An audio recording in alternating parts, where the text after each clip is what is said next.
Assalamualaikum warahmatullahi wabarakatuh. Alhamdulillah wassalatu wassalamu ala rasulillah wa ala alihi wa sahbihi wa man da'a bida'watihi wa istanna bisunnatihi ila yaumi liqa'i rabbih wa ba'du.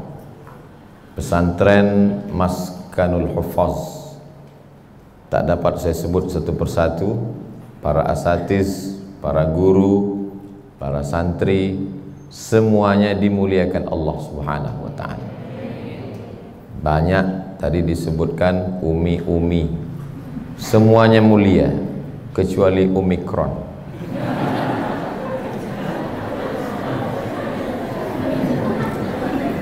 Ada seorang tampil di televisi di siang bulan Ramadan, lalu dia ambil air minum. Kata dia, wahai rakyatku, marilah kita sama-sama minum di siang Ramadan, karena puasa itu hanya melemahkan badan, merendahkan etos kerja, dan mengurangi produktivitas. Nama laki-laki itu adalah Borkeba. Nama negaranya Tunisia. Bagi dia puasa itu hanya membuat orang lemas sehingga pabrik-pabrik tidak berproduksi. Maka mari kita makan bersama-sama. Sekularisasi merajalela di Tunisia. Ulama-ulama disakiti, dizolimi, dipaksa untuk mengeluarkan fatwa bahwa pekerja di pabrik boleh tidak puasa. Antara yang dipaksa itu adalah, lupa pula saya namanya, Syekh Thahir bin Ashur, yang punya tafsir At-Tahrir wat Tanwir. Ketika dia dipaksa, maka dia pun tampil. Apa kata Syekh Thahir Al-Allamah Thahir bin Ashur? Sadaqallah wa kadzaba Borkeba. Allah maha benar dan pendusta Borkeba. Berani dia melawan. Akhirnya Borkeba digulingkan oleh Presiden Zainal Abidin. Hari berganti musim berubah. Apa yang terjadi dengan Tunisia hari ini? Berhasilkah sekularisasi? Apakah semua orang di Tunisia tidak berpuasa? Tunisia tetap menjadi tempat orang belajar Islam, karena di sana ada bentengnya. Benteng Islam itu bernama Zaituna. Tempat orang belajar Al-Quran, membaca Quran, memahami Quran, tafsir Al-Quran. Jadi walau apapun yang terjadi di suatu negeri, sezolim itu pun penguasanya, selama lembaga pendidikan Quran masih ada, Allah masih akan menolong negeri itu. Contohnya Zaituna, yang kebetulan istrinya hamil, punya anak, kasih nama, terserah, Zaituna boleh juga. Nanti dipanggil Zaitun, jangan panggil tuna, itu nama ikan.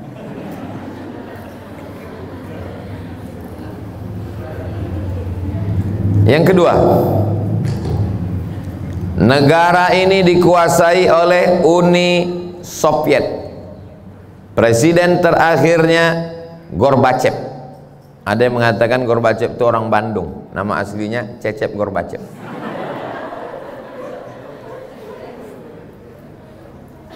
Kita tahu bahwa Uni Soviet komunis, ateis, sosialis.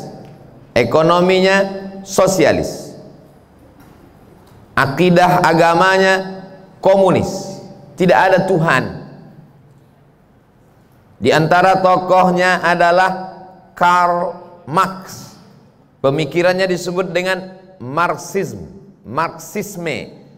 mengatakan Tuhan tidak pernah menciptakan manusia. Manusia itulah yang membuat Tuhan dalam pikirannya. Kata Marxis, Tuhan itu, agama itu hanya opium, candu. Sama seperti orang kecanduan narkoba, begitulah orang mabuk agama. Tuhan tidak pernah ada, kata Karl Marx. Negara-negara jajahannya tidak boleh membaca Quran. Quran dibakar, ulama-ulama dihabisi, agama tidak boleh berkembang.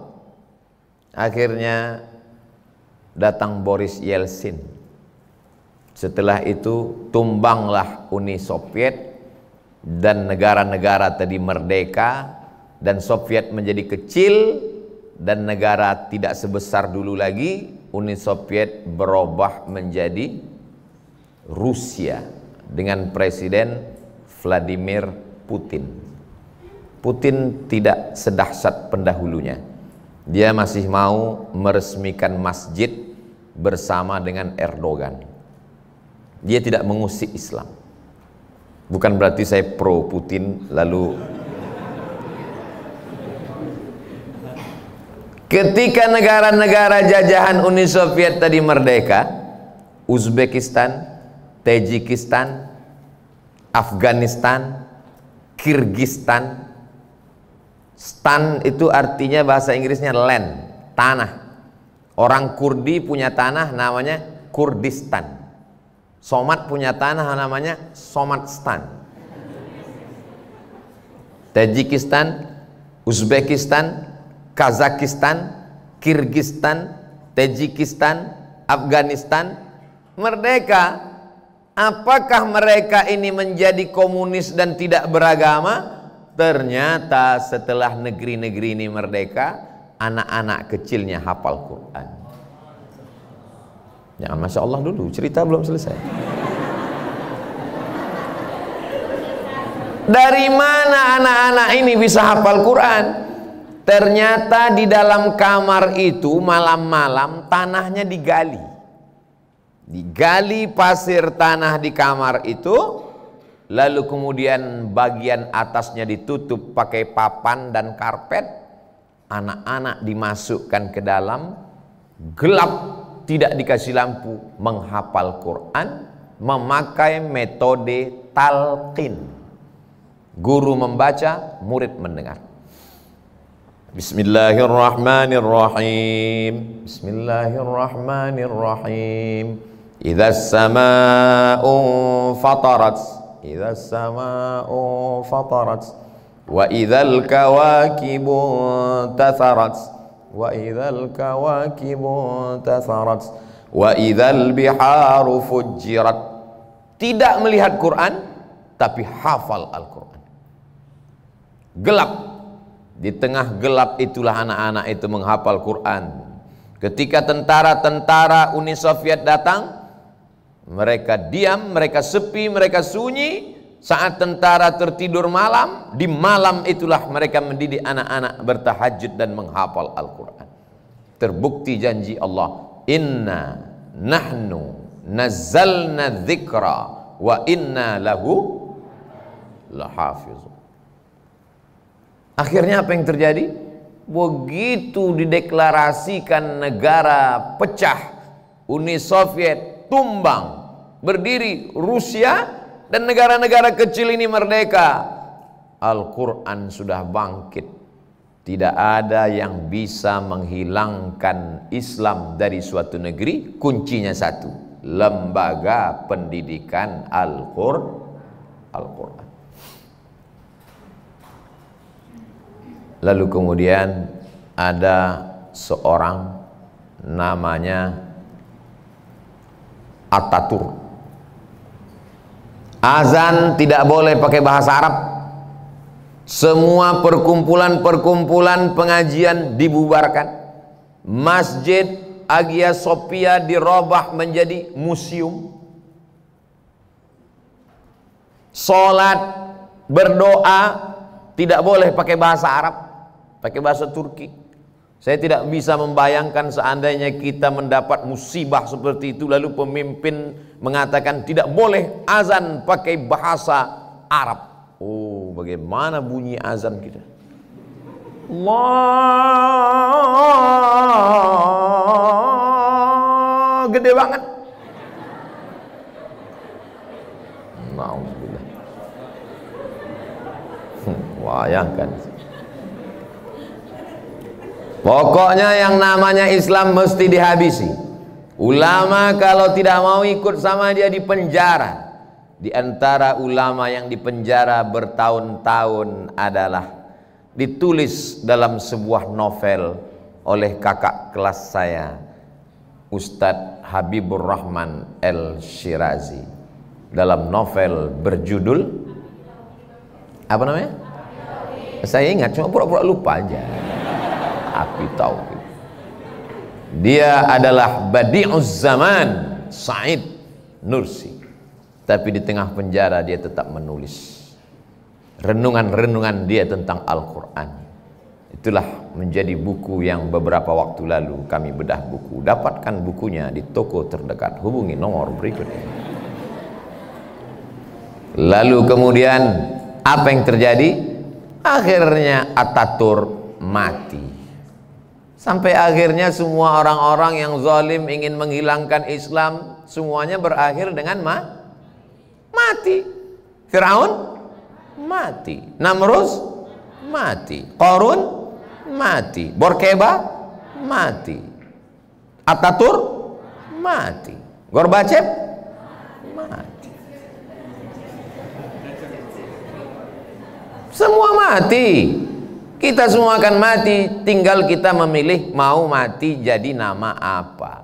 Harimau mati meninggalkan belang, gajah mati meninggalkan gading, manusia mati meninggalkan utang.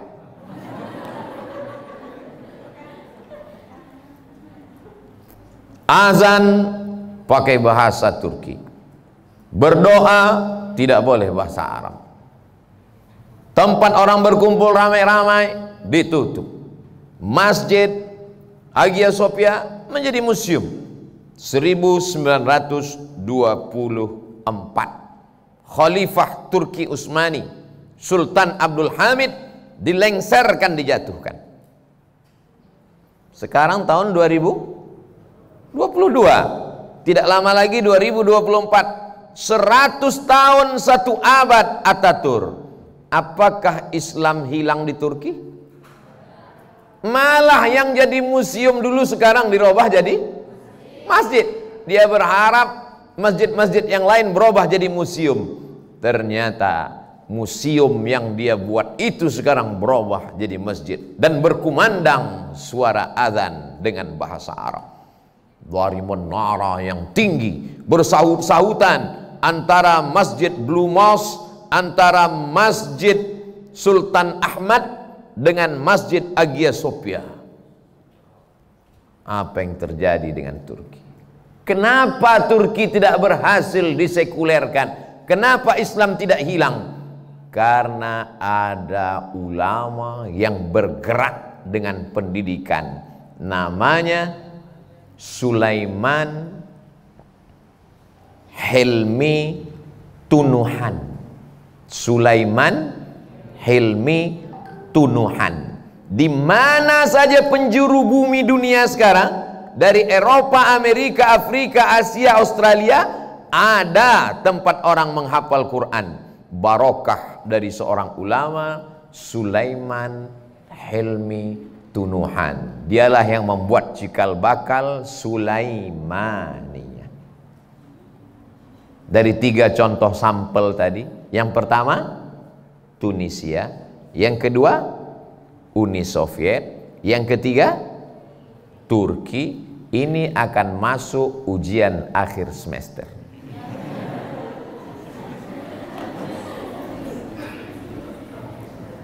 Kesimpulannya adalah jangan takut dengan penguasa yang zalim. Tapi kami nggak bisa berceramah seperti Ustadz. Ceramah ini berat, biar aku aja. Sanggup kalian dibully? Sanggup kalian nanti upload tiba-tiba lebih banyak unlike, dislike? Sanggup kalian diserang oleh buzzer, caci maki, sumpah serapah? Kalian ngapal Quran aja. tempat ini sudah saya lihat pakai AC, tenang, adem, ayam, mesin cucinya udah saya lihat. Saya diajak masuk kamar ustazah, mana saya mau. Tempat di atas bersih, tenang, Masya Allah. Tapi tempat menghafal Quran tidak boleh terlalu tenang, karena setan nanti datang. Baru baca 2 ayat, siapa saja datang ke Maskanul Huffaz hanya 1 tahun, maka dia menghafal Quran, beasiswa. Kita doakan para donatur kita rezekinya lancar, suami istri soleh solehah, anak-anaknya menjadi keluarga sakinah mawaddah warahmah. Jangan sampai suami donatur ini dilarikan oleh pelakor. Ini yang dikhawatirkan ibu-ibu sekarang. Masya Allah, tabarakallah, apa yang dilakukan oleh Ustazah Oki beserta suami dan keluarga, 10% dari pendapatan beliau untuk sodakoh, wakaf, infak di Maskanul Huffaz. Dan sekarang sudah berdiri di Padang, di Medan, di Batam. Sudah lihat cabang-cabangnya. Hari berganti, musim berubah, zaman bertukar. Insya Allah di masa akan datang seluruh penjuru dunia ini ada Maskanul Huffaz. Dan kalianlah yang akan menjadi duta-duta Maskanul Huffaz. Ada pimpinan Maskanul Huffaz cabang London, ada Maskanul Huffaz cabang Paris, ada Maskanul Huffaz cabang Zimbabwe. Kenapa tak diaminkan? Semua ini bumi Allah, semua ini hamba Allah. Al-Quran mesti disampaikan. Wa idza quri'al Quran, kalau Quran dibacakan, fastami'u lahu, dengar baik-baik, wa ansitu, diam, la'allakum tur'amun. Mendengarnya aja turun rahmat, mendengarnya aja datang rahmat, mendengarnya aja melanggengkan rahmat, apalagi menghafal dan mengajarkannya. Di antara kita di seluruh negeri ini, siapa yang paling mulia? Kalau yang dikatakan mulia itu adalah gubernur, bupati, wali kota, presiden, mulianya cuma 10 tahun. Setelah itu turun, kecuali amandemen, kecuali perpanjangan. Yang mulia di antara kita adalah khairukum man ta'allamal Qur'an wa 'allamahu. Yang paling mulia adalah orang yang belajar Quran dan mengajarkan Al-Quran. Maka orang yang paling beruntung adalah adik-adik sekalian. Sini masuk, hafal Quran, 1 tahun selesai, kalian dicari oleh orang untuk pengabdian. Semua di negeri ini nanti akan buka rumah Quran, buka tahfiz Quran, Maskanul Huffaz, bebas kalian kemanapun pergi. Tapi kalian juga mesti jaga orang sekeliling kalian. Kalian penghafal Quran, jangan kalian cari suami anak hantu. Carilah yang mensupport, yang kira-kira membuat Al-Quran kalian terjaga dan terpelihara. Mudah-mudahan suami kalian orang-orang soleh. Jangan sampai kalian dilarangnya mengulang Al-Quran. Apa kau dari tadi? Ngaji aja. Emang aku setan? Memang iya setan. Nah, ini penting.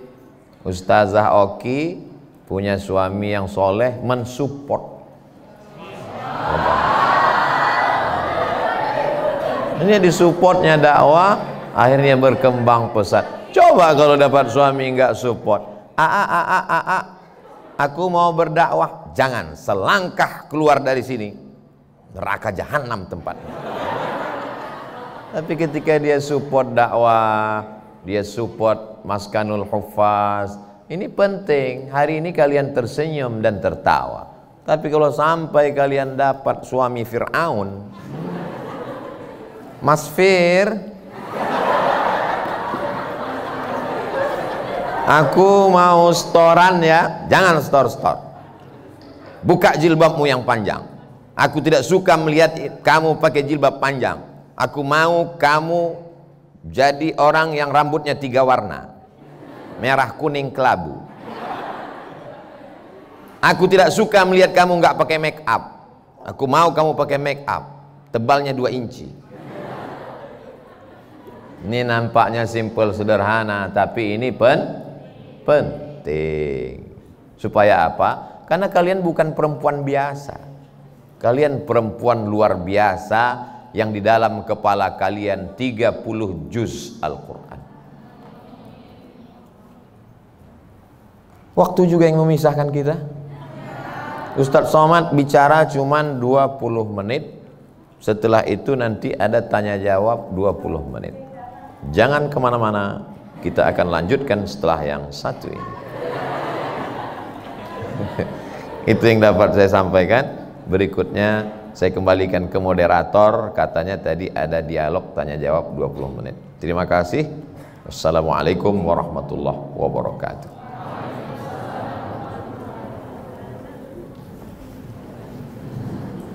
Oke, langsung saja kepada teman-teman yang mau bertanya, langsung acungkan tangan. Nanti kita pilih, langsung ditanya, kemudian langsung jawab semuanya.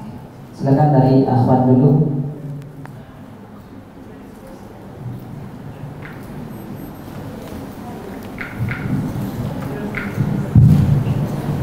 Syukran. Bismillahirrahmanirrahim. Assalamualaikum warahmatullahi wabarakatuh. Waalaikumsalam warahmatullahi wabarakatuh.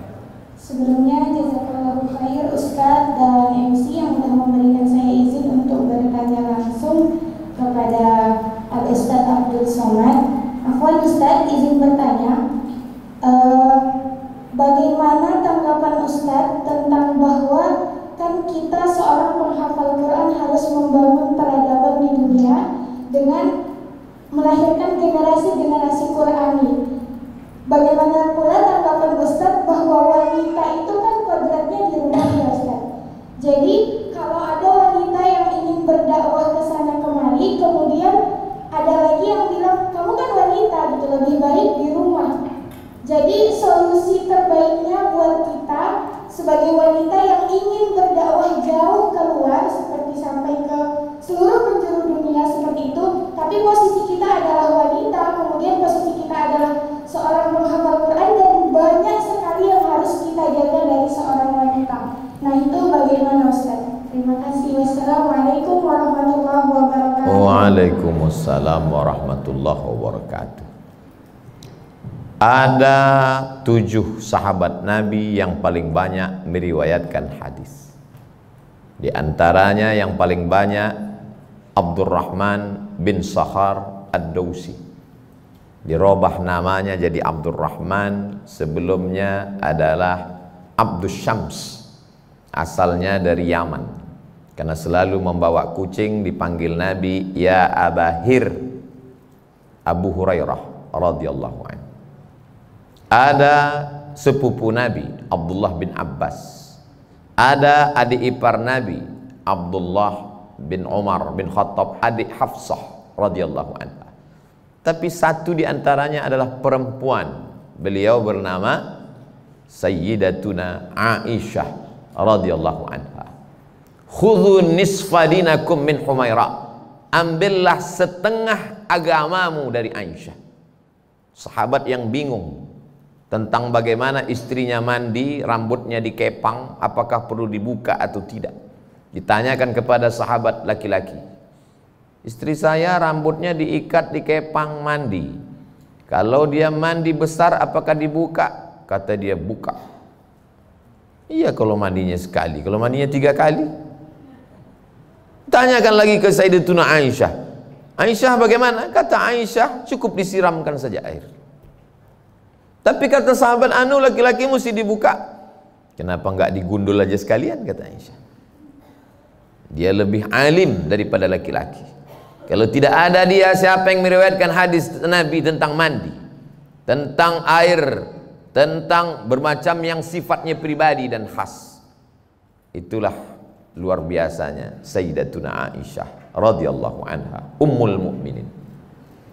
Dalam kitab riwayat hadis Nabi yang ada dalam Sahih Bukhari, Sahih Muslim, Sunan Abi Daud, Sunan Nasai, Sunan Tirmidzi, Sunan Ibni Majah, Kutubus Sittah, riwayat-riwayat yang ada dalam kitab itu, biografinya ditulis dalam kitab besar Al-Kamal fi Asma'ir Rijal. Karena kitab ini terlalu besar, diperkecil menjadi Tahzibul Kamal. Karena kitab ini terlalu besar, diperkecil menjadi Tahzibut Tahzib. Karena dia masih besar juga, diperkecil menjadi Takribut Tahzib oleh Al-Hafiz Ibnu Hajar Al-Asqalani. Biografi sahabat Nabi di dalamnya ada belasan ribu. Di awal-awal biografi periwayat laki-laki, di ujung periwayat perempuan. Perempuan meriwayatkan hadis dalam literatur Islam. Ketika seorang raja di Maroko bernama Sultan Hasan II mendirikan Darul Hadis Al-Hasaniyah, dia undang seorang pakar perempuan ahli tafsir dari Mesir. Perempuan itu bernama Binti Syati, anak pantai. Itu nama slogan. Nama aslinya adalah Aisyah Abdurrahman binti Syati. Mengajar di Universitas Kairo. Diundang oleh Raja Maroko untuk datang kerabat dan mengajar di Universitas Qarawiyyin, universitas tertua, lebih tua daripada Al-Azhar Asy-Syarif di Kairo. Ketika saya belajar di Maroko, ada dosen kami mengajar di Darul Hadis Al-Hasaniyah, namanya Dr. Faridah Zamro. Faridah itu laki-laki apa perempuan? Dari 3 sampel contoh Aisyah radhiyallahu anha beserta para sahabat dalam kitab Al-Kamal fi Asma'ir Rijal. Yang kedua adalah Aisyah Abdurrahman binti Syati. Yang ketiga adalah Doktorah Faridah Zamro. Saya balik bertanya, bolehkah perempuan mengajar? Masuk juga ujian mid semester. Perempuan itu mesti di rumah, ayatnya jelas, waqarna fi buyutikunna, hendaklah kamu berada di rumah. Wa anzalna ilaika dzikra, kami turunkan kepadamu Al-Qur'an litubayyina linnas, kau jelaskan makna isinya. Ati'ullah, lihat Al-Qur'an, wa ati'ur rasul, lihat penjelasannya dalam hadis Rasulullah SAW. Wa ulil amri minkum, lihat fatwa para ulama ahli fiqih. Ada seorang perempuan bernama Asma, pakai alif. Asma, kalau tidak ada alif, Asma, sesak napas. Asma keluar rumah mengambil makanan onta, kambing dan lembu. Dia junjung di atas kepalanya. Melihat itu Rasulullah SAW mengantarkan Asma, dan Nabi tidak melarang. Seandainya Nabi melarang, hai Asma, jangan kau cari makanan binatang ternak, pergi pulang ke rumah, maka haram perempuan bekerja di luar rumah. Maka itulah yang disebut dengan hadis takriri. Kalau Nabi yang melakukannya namanya hadis fi'li. Kalau Nabi mengucapkan namanya hadis qauli.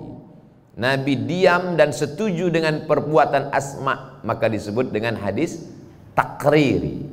Nabi menyetujui perbuatan Asma. Berdasarkan ini maka muncullah fatwa ulama, perempuan boleh beraktivitas dalam kurung dengan syarat dan ketentuan berlaku.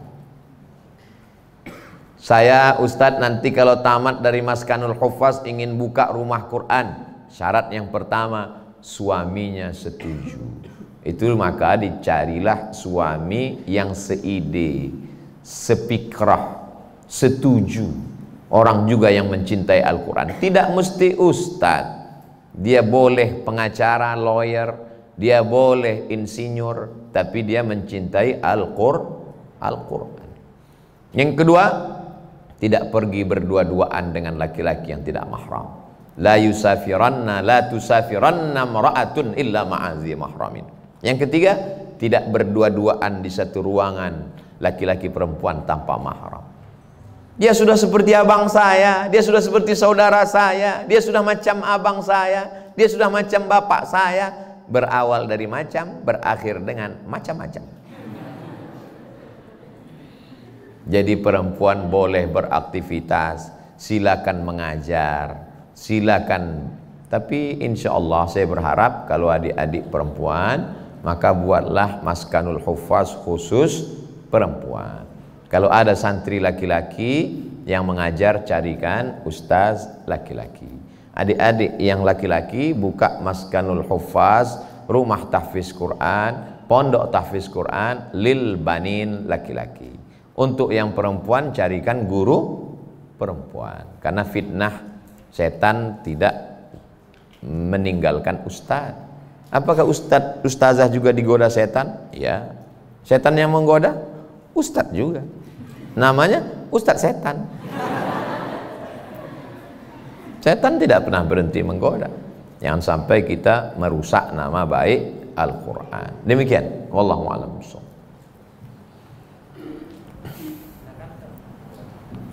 Silakan satu lagi.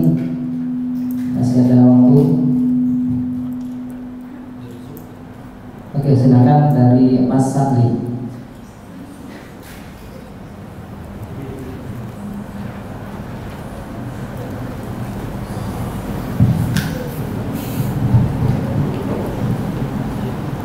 Assalamualaikum warahmatullahi wabarakatuh. Waalaikumsalam warahmatullahi wabarakatuh. Pertama sekali kami mengucapkan seluruh santri yang selamat atas kedatangan Ustaz. Yang kedua kami mengucapkan barakallah atas kelahiran putra tercintanya, mudah-mudahan menjadi ahli Quran. Amin, amin. Ustaz, izinkan kami bertanya, sebenarnya siapakah ahli Quran itu? Apakah menghafal Al-Quran 30 juz? Atau apakah orang yang selalu hidup bersama Al-Quran, membaca Al-Quran 1 juz? Atau orang yang mengajarkan Al-Quran meskipun tidak hafal 30 juz? Atau orang yang selalu berjuang berdakwah menjalankan dakwah Al-Quran? Itu saja Ustaz. Assalamualaikum warahmatullahi wabarakatuh. Waalaikumsalam warahmatullahi wabarakatuh. Wa idza quri'al Qur'an, kalau dibacakan Al-Quran, fastami'u lahu, dengar baik-baik, wa ansitu, diam, la'allakum turhamun. Level yang paling rendah mendengar, berawal dari mendengar. Naik ke level yang kedua, iqra'ul Qur'an fa innahu ya'ti yaumal qiyamati syafi'an li ashabi. Level yang kedua, membaca. Faqra'u ma tayassara minal Qur'an, membaca. La aqulu alif lam mim harf, alif harf, lam harf, wal mim harf, wa likulli harfin asyru amsalihah. 10 huruf untuk satu kebaikan, 1 huruf dibalas 10 kebaikan.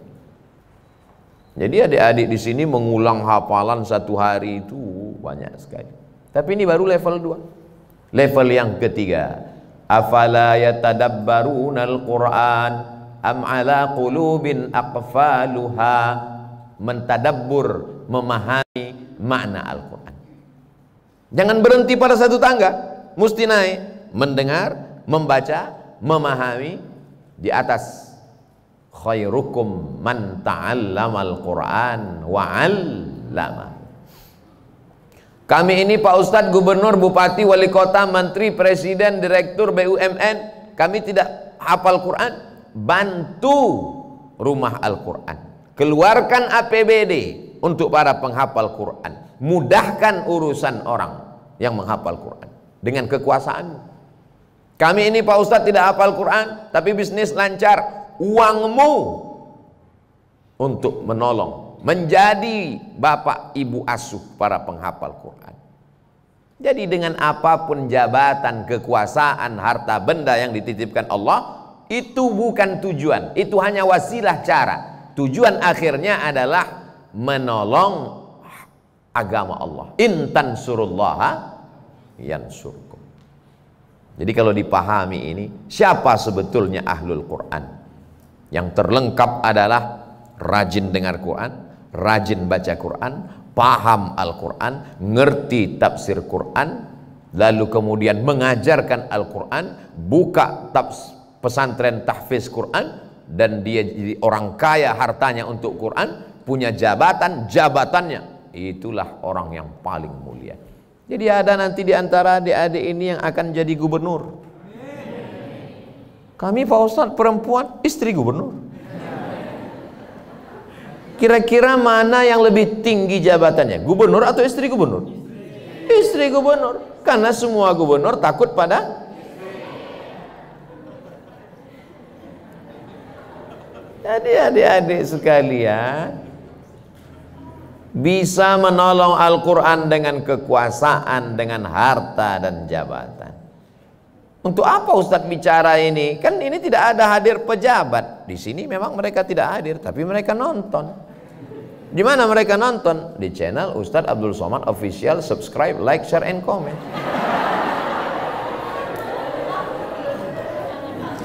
Ya, demikian. Wallahu a'lam bishawab.